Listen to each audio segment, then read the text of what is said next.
Olá a todos, eu sou o professor Antônio Marcelo Jackson, da Universidade Federal de Ouro Preto, Centro de Educação Aberta e à Distância, Departamento de Educação e Tecnologias. Nós estamos aqui no módulo interdisciplinar de formação Geografia Histórica da Alimentação no Brasil, Introdução. E essa é a nossa aula de número 12.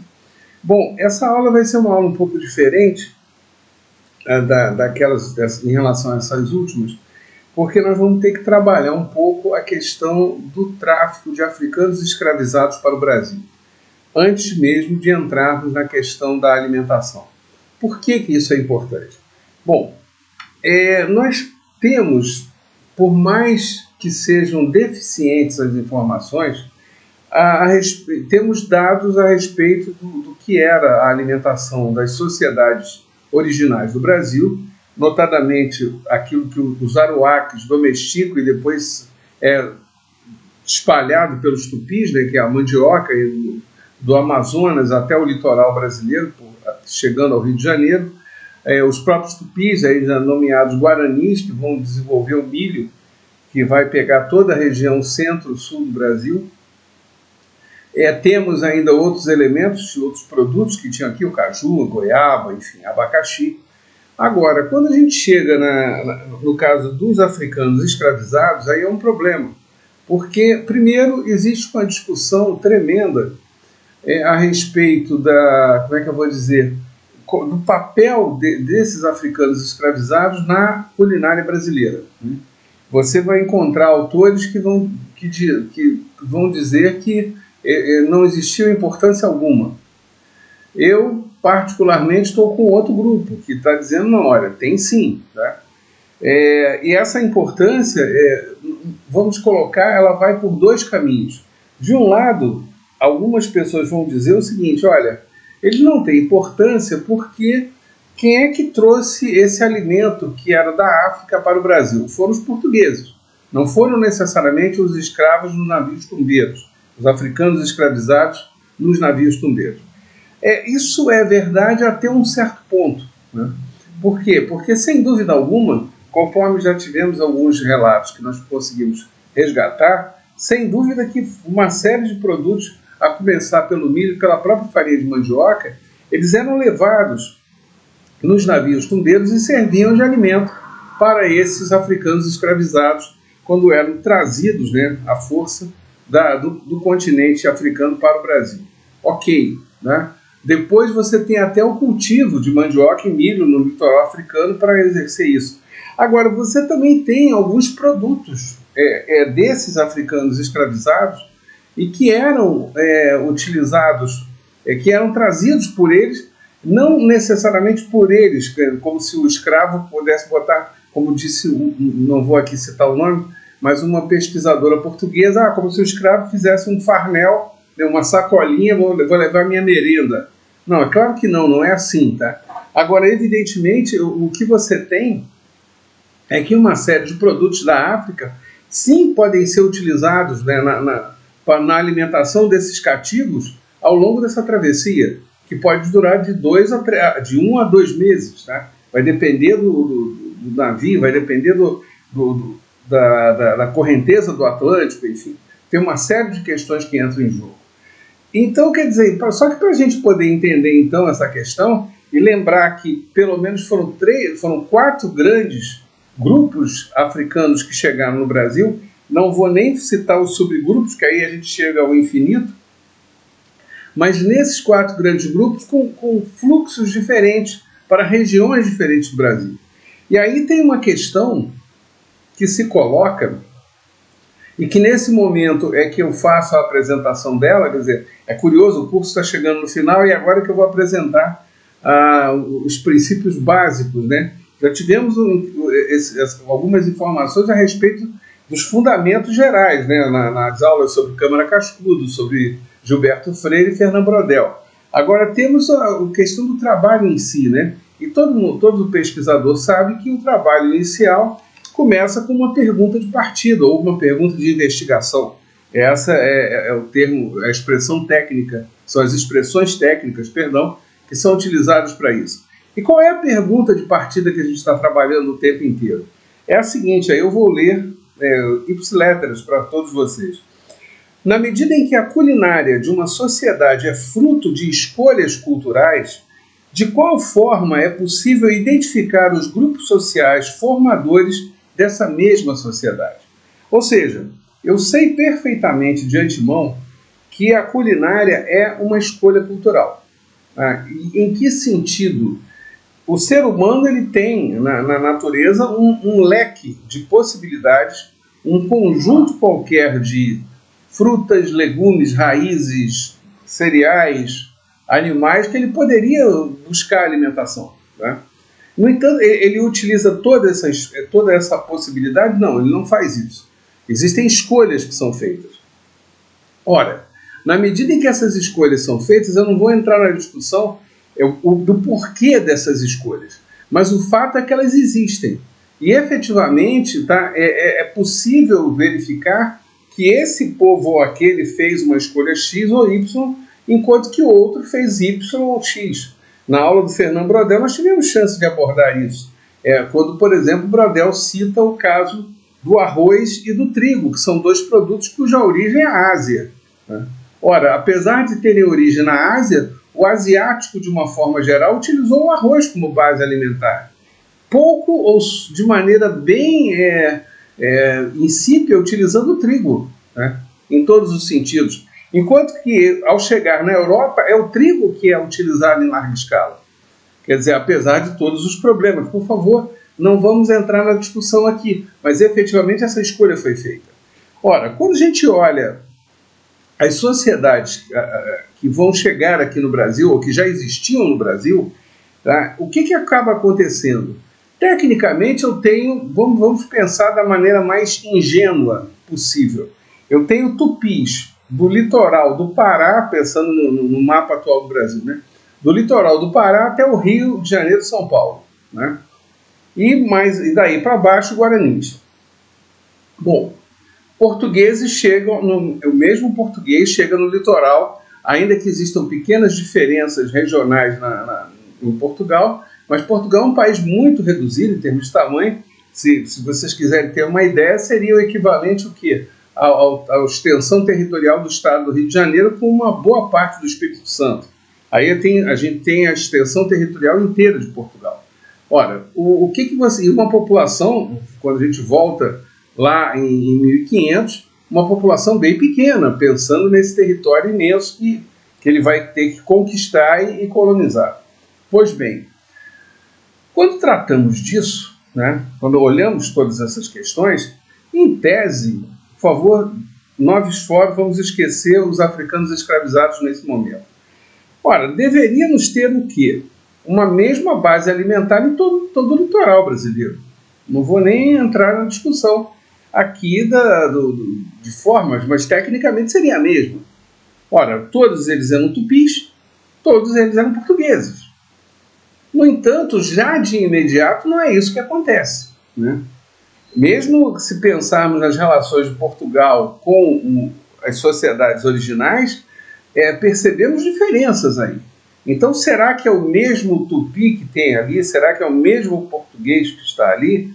Ora, quando incluímos aqui as sociedades de africanos que chegam ao Brasil a partir do famigerado tráfico, que se inicia em um pouco antes de meados do século XVI, nós vamos verificar que existem diferenças tremendas. Tá? Por favor, todos os mapas, todas as anotações do tráfico de escravos, uma boa parte delas, lamentavelmente, se perdeu. Então, a gente tem alguns registros disso. E é a partir desses registros que uma série de estudos são feitos. Ora, por que se perdeu? Vamos citar apenas o arquivo histórico da Bahia, que se incendiou no final do século XIX. E todo o seu acervo foi perdido. Tá? Então, só lembrar que a Bahia Salvador foi a capital, né, do território até 1763, então dá para imaginar o tanto que se perdeu ali com esse incêndio. Além disso, ainda tem outras perdas mesmo, a utilização de uma tinta à base de pó de ferro, que vai comendo, né, vai corroendo o papel, e aí você chega e você tem um buraco ali no meio, você não tem mais texto nenhum. para ler, né, para tentar identificar as origens. Eu então que trabalhei como paleógrafo, aquele paleógrafo é o sujeito que, né, que pega os documentos antigos, fica lendo, e aí tenta fazer alguma pesquisa, não vem o caso aqui as pesquisas que eu realizei, mas efetivamente várias vezes isso aconteceu.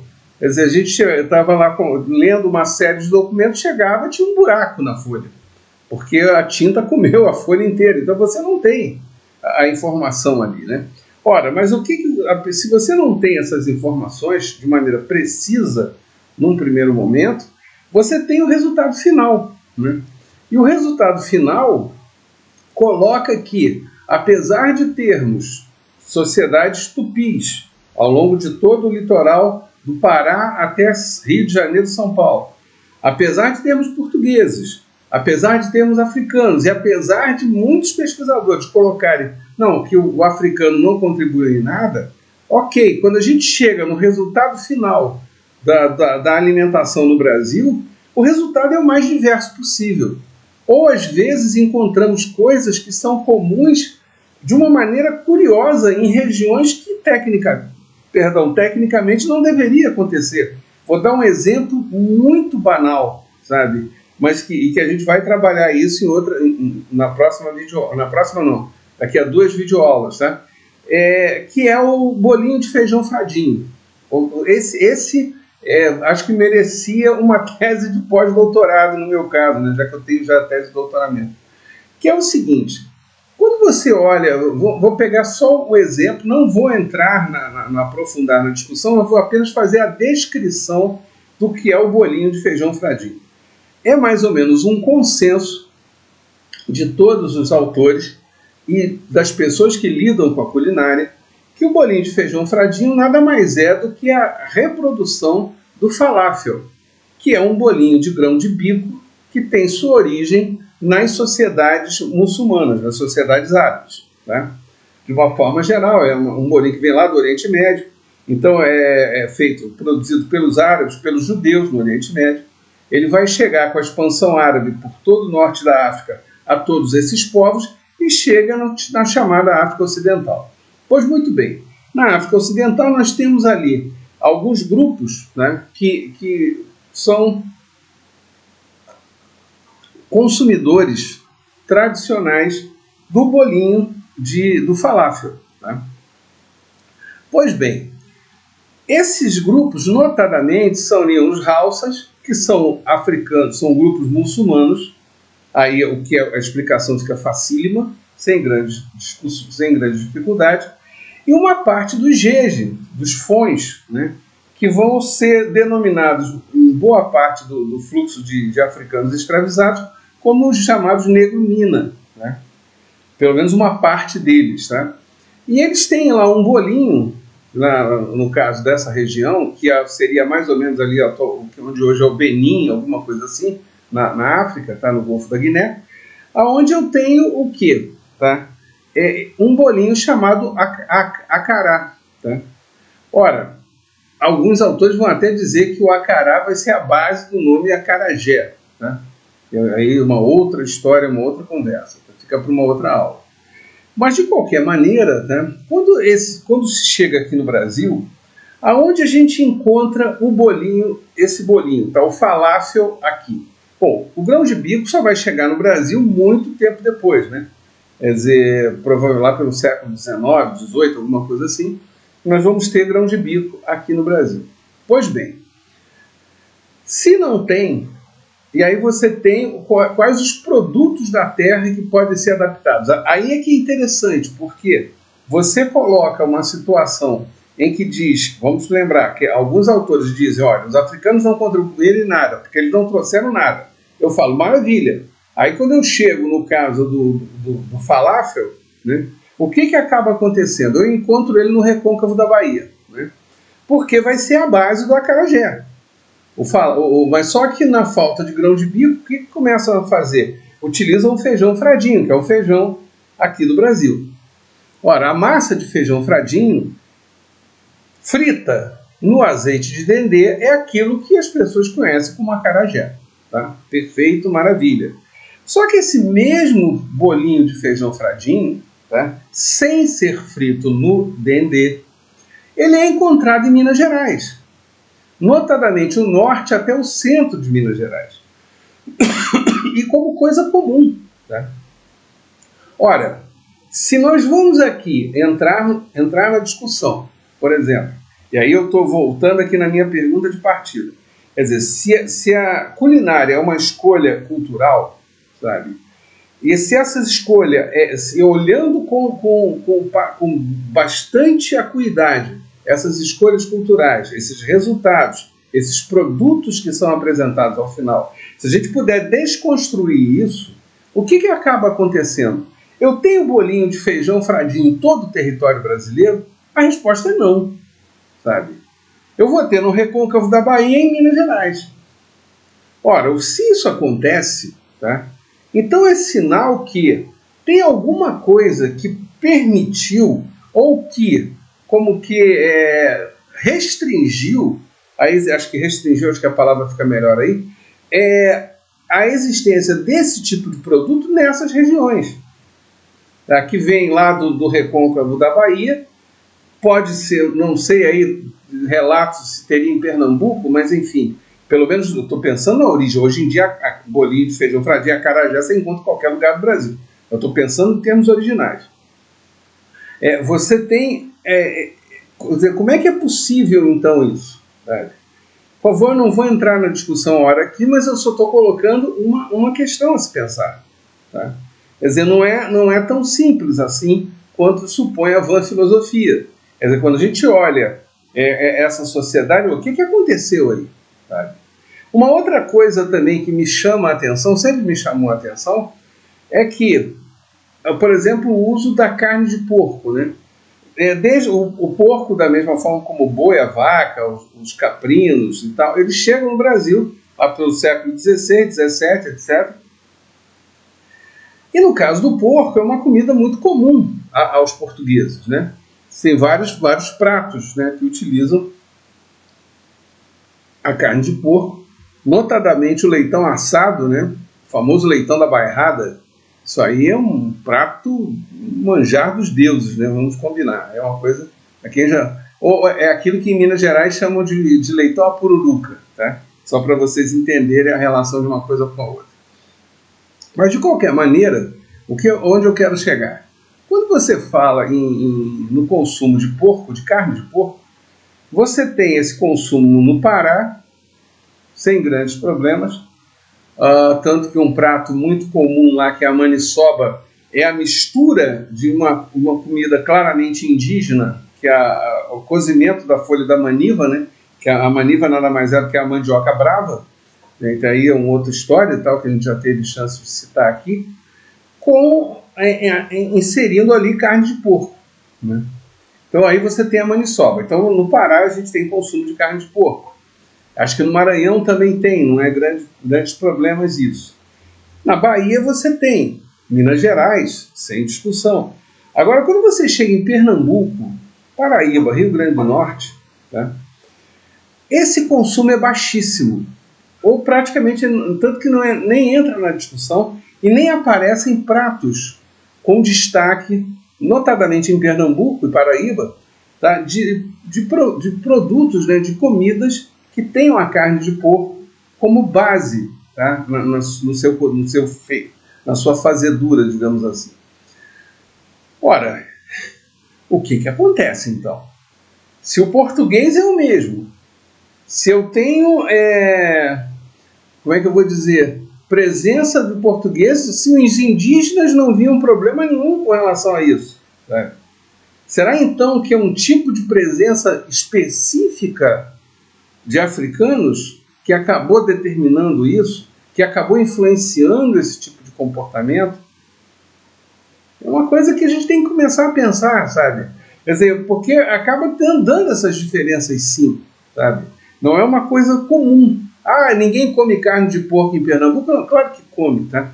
Não é isso que eu estou dizendo. Eu estou me referindo a que você não tem pratos claramente linkados com aquilo, com esse tipo de proteína, sabe? Então são coisas assim que a gente tem que começar a pensar, a refletir bastante a respeito, para começar a também refletir sobre uma geografia da alimentação no Brasil a partir dessa presença diversa das diversas sociedades. Daí, então, a gente chega nessa videoaula de hoje, onde a gente vai falar agora de da questão do tráfico de africanos escravizados. E para isso, eu estou me sustentando em duas obras muito interessantes. O livro da Gwendolyn Meadow Hall, Escravidão e Etnias Africanas nas Américas. A Gwendolyn, ela é uma pesquisadora de uma universidade na Louisiana e ainda pesquisadora sênior do Centro sobre a Diáspora Africana na Universidade de York, sendo que essa fica no Canadá, né? Então é um livro extraordinário, tá aqui, espetacular esse livro, vale a pena, A Escravidão e Etnias Africanas nas Américas. O segundo livro que eu também estou me baseando é um belíssimo tijolo, né?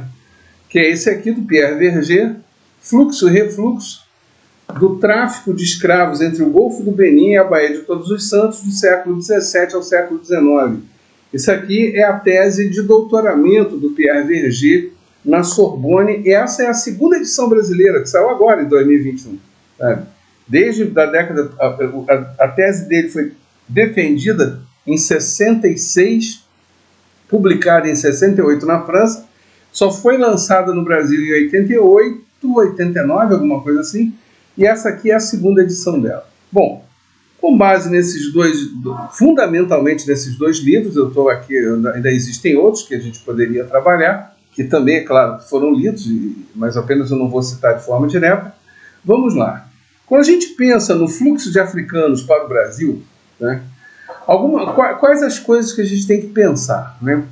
O primeiro caso, né, você tem, para aqueles que têm o mapa mundi na cabeça, Portugal está circunnavegando a África, né? Ele saiu lá da Europa, né, na Península Ibérica, e está descendo o litoral do continente africano.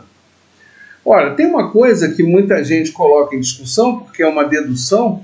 O que fica evidente é que Portugal rapidamente identifica, ou melhor, quando digo rapidamente, é com pouquíssimos anos de estrada ou de água, né? Acho que seria mais certo. Identifica a lógica, o funcionamento, digamos assim, das correntezas do Oceano Atlântico, tanto do Atlântico Norte quanto do Atlântico Sul. E aí, para resumir essa história, o que nós temos? Tá? No Atlântico Norte, né, há um funcionamento das correntezas em função dos polos magnéticos da Terra, coloca-se da seguinte maneira. E isso vai se repetir no Atlântico Sul, só que de forma invertida. Entre mais ou menos março e setembro, né, a correnteza do Atlântico Norte, ela gira no sentido horário, né? Quer dizer, do oeste para o leste, tá? Ela vai girando, vai fazendo isso o tempo todo e tal. E quando chega de setembro até março do ano seguinte, ela inverte. Ela passa a girar no sentido anti-horário, tá? Quando você olha a correnteza do Atlântico Sul, ela funciona curiosamente no sentido inverso, tá? Ou seja, entre março e setembro, ela gira no sentido anti-horário, e entre setembro e março do ano seguinte, ela gira no sentido horário. Aí alguém pode falar, bom, mas o que isso tem de importante para o entendimento sobre a culinária no Brasil, uma geografia histórica da culinária? Olha, simples, tá? O primeiro que explica a importância de Portugal ter um pedaço de terra nas Américas. Se vocês olharem, tá, a questão das navegações, se você pensar que Portugal percebe que a partir daquilo que se convencionou chamar linha do Equador, as correntezas eram invertidas, então significava que o esforço da caravela, daquela nau, era muito maior para seguir viagem seguindo a costa do litoral, sabe? Então o que se percebe, tá? Que se você segue a correnteza, o fluxo da correnteza do Atlântico, você é capaz de fazer uma viagem muito mais rápida saindo de Portugal, seguindo a correnteza do Atlântico Norte, batendo na costa daquilo que se convencionou depois chamar Brasil, e do Brasil, seguindo a correnteza do Atlântico Sul, passar pelo sul da África e de lá chegar na Índia e na China, que era o que realmente interessava a Portugal. Quer dizer, então, em primeiro lugar, nós temos essa relação, o Brasil se torna um ponto interessante por causa desse fluxo das correntezas e do interesse de Portugal de chegar na Ásia, tá? Primeiro ponto, tá? Segundo ponto, tá? Que é importante também a gente pensar nessa questão das correntezas, é que quando a gente olha o mapa mundi e pensa o Brasil e a África, tá? A gente vai chegar à conclusão, quando você bota o mapa um de frente para o outro, bota os continentes no mapa mundi e olha como as coisas são colocadas, como estão posicionadas, fica evidente que aquela região do litoral do Rio Grande do Norte, há milhões de anos atrás, estava devidamente encaixada no Golfo do Benin. Tá? Isso aí já é ponto pacífico e tal, da chamada das derivas continentais e tal, mas isso é uma outra conversa de geografia, mas de outra história. A grande questão é que, em termos territoriais, pensando no mapa mundi atual, quer dizer, pegamos o mapa mundi dos continentes e aí agora aplicamos o mapa mundi atual, quando a gente olha Angola, né, na África, Angola está mais ou menos de frente para o Brasil, né? Ou seja, ela está integralmente situada no Atlântico Sul e ela está integralmente refém e à mercê das correntezas do Atlântico Sul, né? Só que, quando a gente olha o Atlântico Sul, nós estamos pensando de novo, é alguma coisa que vai do Polo Sul até a linha do Equador, tá? E aonde passa a linha do Equador? Tá? A linha do Equador passa ali na altura do Amapá, né? Mais especificamente na capital Macapá, tem até um monumento lá que fala, para marcar, né, a separação do hemisfério norte e do hemisfério sul. Ora, isso significa que qualquer coisa de relação ao Brasil com a África, tá? Principalmente a questão de Angola, estaria tranquilamente resolvida em função das próprias correntezas. Ou seja, qualquer coisa que saia de Angola, qualquer coisa que saia do Brasil para Angola, chega sem muita dificuldade em qualquer época do ano. Tá? Por quê? Porque como estão os dois situados no Atlântico Sul, então a circulação ali ela vai se dar sem grandes problemas em relação a esses dois territórios. A segunda questão é pensar no tamanho de Angola. Angola tem mais ou menos o tamanho do que hoje é o estado do Pará. Tá? Em termos de litoral, Angola tem aproximadamente 1.600 quilômetros de litoral. Ah, bom, aí, com essa informação aí que bate mais ou menos o que seria de Recife até a fronteira do Espírito Santo com a Bahia. Né? Quer dizer, então esse trecho todo é a frente, ou um pouco menos que isso, acho que estou errando na conta aqui, um tanto menos que isso, um pedaço menor que isso, é a frente que Angola dá para o Brasil. Então, a primeira questão aqui, aí vocês vão falar, bom, e aí, onde é que entra a questão do tráfico de africanos escravizados e o impacto disso na geografia histórica da alimentação do Brasil?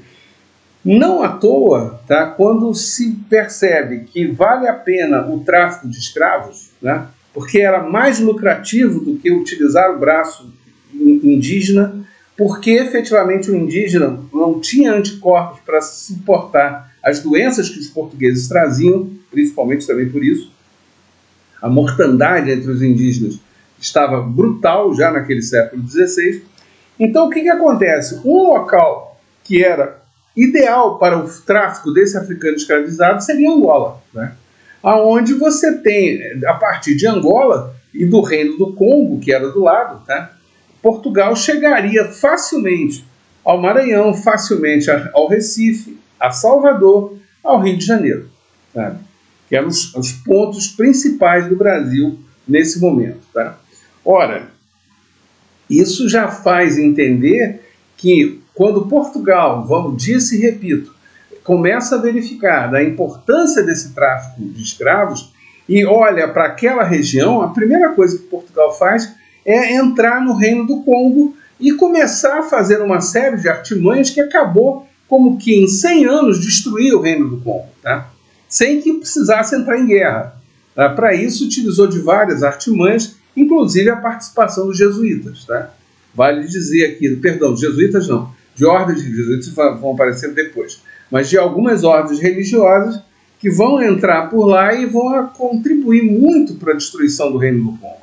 E, consequentemente, uma forma que se tinha comum, tá? Porque em todas as sociedades sempre foi muito comum a ideia de escravidão, era a escravidão por dívida ou a escravidão por guerra.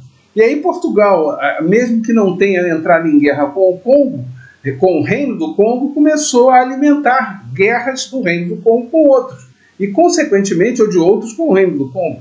Então, com isso, acabava conquistando escravos de seus interesses. Tá? Esses escravos, por obra e graça da vantagem das correntezas do Atlântico Sul, poderiam chegar no Maranhão, em Pernambuco, já com a economia açucareira, na Bahia também com a economia açucareira, e no Rio de Janeiro, que era um porto que era de importância fundamental para a defesa da região sul da colônia. Tá?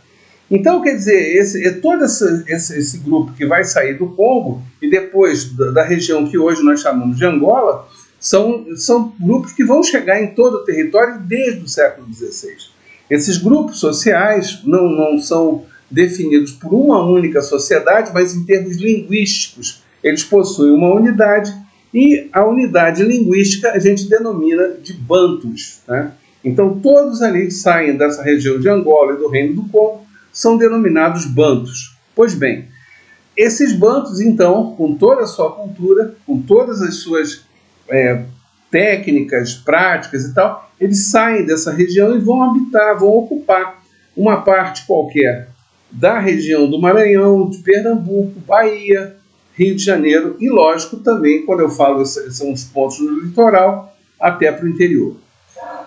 Existe um segundo grupo, tá, que, aliás, foi esse grupo que começou o tráfico de africanos escravizados, que vem do chamado ciclo da Guiné, tá? Que é o ciclo, que é a região da chamada Senegâmbia, onde atualmente é o Senegal, Gâmbia e Guiné-Bissau. Né? Esse grupo que sai dali são poucos africanos escravizados, boa parte deles eram de sociedades que estavam islamizadas, e eles vão para o Maranhão, alguma coisa para Pernambuco e Bahia. Tá? A partir do século... Então, quer dizer, só para a gente situar aí, entre o século XVI e o século XVIII, nós temos fundamentalmente o tráfico de bantus, vindos de Angola e Congo, para todo o território brasileiro. Num primeiro momento, lá no século XVI, grupos que saem da região do Senegal e que vão parar fundamentalmente no Maranhão, tá? Com alguma outra coisa, um outro pequeno grupo para Pernambuco, Bahia. Quando chega no século XVIII, aí as coisas começam a mudar um pouco, que entra no outro ciclo da Guiné, tá? Que é do porquê, tá? Porque na região do chamado Golfo da Guiné existe a sociedade Fon, tá? do reino do Daomé, e eles tinham grande conhecimento de mineração. Né? Pois bem, não só eles, mas também alguns outros grupos haussais, que eram muçulmanos. Né? Esses grupos Fons, junto com os haussais, eles vão ganhar, digamos assim, uma preferência, é horroroso falar isso, para o tráfico de africanos escravizados, na medida em que eles tinham esse conhecimento de mineração. E vamos lembrar, no final do século XVII, Portugal descobriu, né, os colonos portugueses, né, por meio dos bandeirantes, eles descobriram as minas, naquilo que hoje a gente chama de Minas Gerais. Pois bem, na medida em que isso acontece, o português propriamente não entendia absolutamente nada de mineração. Tá? Então o que ele faz? Ele começa então a traficar africanos escravizados que conheciam. E esses que acabaram recebendo o nome de negro-mina, aonde boa parte deles vão sair, de novo, dessa região do Reino do Daomé e dos grupos haussais. Tá? É interessante aí como é que e aí vem a pergunta, mas como é que Portugal conseguia isso? Tá? Novamente, se aliando a um determinado grupo para entrar em guerra contra eles. Tá? No caso aí, havia uma inimizade gigantesca entre os Yorubás e o reino do Daomé. Os Yorubás eram o reino de Oió. E o reino de Oió com o reino do Daomé, eles se odiavam. Tá? E da mesma forma como o Reino de Yoró também tinha problemas com a Confederação Haussá. Então, efetivamente, aí foi fácil, né? Portugal se alia aos iorubás, né, aos nagôs e iorubás, para irem contra a esses outros povos, né? E aí, com isso, na medida que se ganhava uma batalha ou outra, o resultado disso eram escravos. Esses escravos haviam postos que eram no interior dos territórios, alguns outros no litoral, e aí acabaram recebendo o nome de Mina, porque muitos saíram da fortaleza de São Jorge da Mina, tá? Que existe até hoje esse prédio lá para marcar o triste exemplo da escravidão, né, do tráfico de escravos, de africanos escravizados. E, enfim, então eles acabaram recebendo esse nome de Negro Mina, mas eram grupos Fons ou então Haussás, tá? E eles vão ser transferidos um grupo grande para a Bahia, porque de Salvador se chegava ao interior da Bahia. Vamos lembrar que houve descoberta de diamantes também no território baiano, e no que hoje é Minas Gerais, com a descoberta do ouro e também de diamantes, tá? Então você tem esse grupo que entendia bastante mineração ocupando essas regiões, tá? Por fim, tá? Quando você tem de forma mais clara esses africanos escravizados, esses grupos, depois desses grupos Jeje, né, grosso, com alguns poucos Haussás, aí sim, de forma larga escala, a partir de 1790, é identificado, e é Pierre Verger que fala isso, que há uma quantidade gigantesca de Haussás ingressando no Brasil, de africanos muçulmanos, né? E por fim, a partir lá de 1830, a hegemonia completa é de iorubás, ou seja, no final, até os próprios iorubás, que tinham sido aliados dos portugueses, eles acabaram também sendo escravizados, tá? Então, quer dizer, esse tipo de coisa aconteceu. Tem um outro dado que vale como de bastante interesse, tá? Por que se nessa distribuição espacial dos africanos, como é que acabou ficando, tá? Os Jeje, eles vão parar, disse e repito, na Bahia, algum tanto em Minas Gerais. Há um registro de Jeses no Maranhão, tá? Aí por razões que o tráfico permitia isso, mas enfim, não era em tese a ideia original, mas acabou marcando o Maranhão até culturalmente, depois a gente pode ver isso. Os bantos, disse e repito, para todo o território brasileiro, os Haussás para a Bahia e um tanto em Minas Gerais, né? E o caso específico dos iorubás, aconteceu um dado curioso, tá? Isso é o relato do Pierre Verger, um relato do estudo do Pierre Verger na sua tese de doutorado. Ele coloca o seguinte, que de uma forma geral, o que é usado para o tráfico, tá? Para a compra de escravos, de africanos escravizados na África, tá? Era utilizado o tabaco, né? O tabaco é uma planta nativa do Brasil. E o que se fazia, tá? O tabaco de boa qualidade era utilizado para isso. Só que haviam sobras, né? Existiam sobras de folhas de tabaco que faziam aquilo que vocês conhecem como charutos, tá? E aí o que acontece, tá? O que se fazia com essas folhas que eram de qualidade inferior? De uma forma geral, se jogava fora. Ora, o que acaba fazendo o grupo de traficantes de escravos de Salvador, na Bahia? Eles começam a pegar essas folhas de tabaco de baixa qualidade, misturam com melado de cana. Vamos lembrar que no recôncavo da Bahia, sim, existiam engenhos de cana-de-açúcar, em quantidade menor que Pernambuco, mas tinha, tá? Sem problema nenhum. E esse tabaco embebido no melado da cana, produzia um charuto que acabava ganhando uma certa qualidade. Ainda que não fosse permitido a utilização desse material para o tráfico de escravos de outras áreas, sabe-se lá porque cargas d'água, o Pierre Verger não conseguiu identificar isso, apenas viu a constatação numa carta régia que foi permitido aos traficantes da Bahia de negociarem na região dos iorubás, né, o tráfico de escravos utilizando esse tabaco de baixa qualidade, só que embebido no melado da cana, tá? E aí o que acabou acontecendo? Isso entrou para o gosto dos povos daquela região na África E por causa disso, os iorubás começaram a ser traficados também para o Brasil, né? Agora, não à toa, a presença dos iorubás na Goiás ficou restrita ao recôncavo da Bahia. Aí é interessante, tá? Se a gente parar para pensar. A gente olhar, então, em termos do quadro geral do Brasil, temos bantus em todo o território, desde o século XVI, temos os negros Minas, que são os Fões, que vão ocupar parte da Bahia em Minas Gerais, os Jeje, que vêm rodando nessa história e que chegam ao Maranhão também, os Hauçás, que vão parar ali na Bahia, Minas, também em Pernambuco, que são negros, são africanos islamizados, tá? E exclusivamente no recôncavo da Bahia, nós vamos ter os iorubás na Goiás, tá? Então é esse quadro, é esse o cenário, é essa geografia, grosso modo, vamos colocar dessa forma, a expressão é horrorosa, mas para a gente entender como se dá a distribuição africana no Brasil, tá?